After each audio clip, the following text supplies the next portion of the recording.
తాను అనుకున్నది చేయడానికే జగన్మోహన్ రెడ్డి సిద్ధపడిపోయారు. బీసీలకి భారీ ఎత్తున అవకాశాలు, అందులో 11 లోక్సభ సీట్లకు పోతున్నారట ఏకంగా. దాంతోపాటుగా కొంతమందిని మరికొంతమందిని తొలగించబోతున్నారు. 20 మందితో ఈ వారంలో లిస్ట్ ఉంటుంది. ఇందులో కీలకమైన అంశాలు శెట్టి బలిజలకి 4 స్థానాలు, 3 అసెంబ్లీ, 1 పార్లమెంట్ ఇవ్వబోతున్నారట. అట్లాగే మంత్రులు కూడా నియోజకవర్గాలు మార్చబోతున్నారు. అట్లాగే కొన్ని సామాజిక వర్గాలకే పరిమితం అన్నటువంటి చోట్ల బీసీలకు అవకాశం ఇవ్వడం లాంటివి చేస్తున్నారు. ఎవరు ఏమనుకున్నా సరే తను అనుకున్నటువంటి స్కెచ్తో పక్కాగా ముందుకెళ్తున్నారు.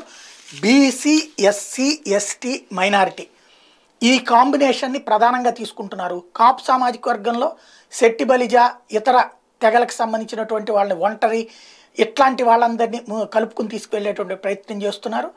అదే సందర్భంలో ఎత్తుగడ అనేటువంటిదంతా తనే చూసుకుంటున్నారు.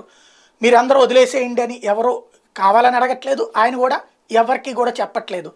పక్కాగా తనదైనటువంటి రూట్లోనే వెళ్తున్నారు.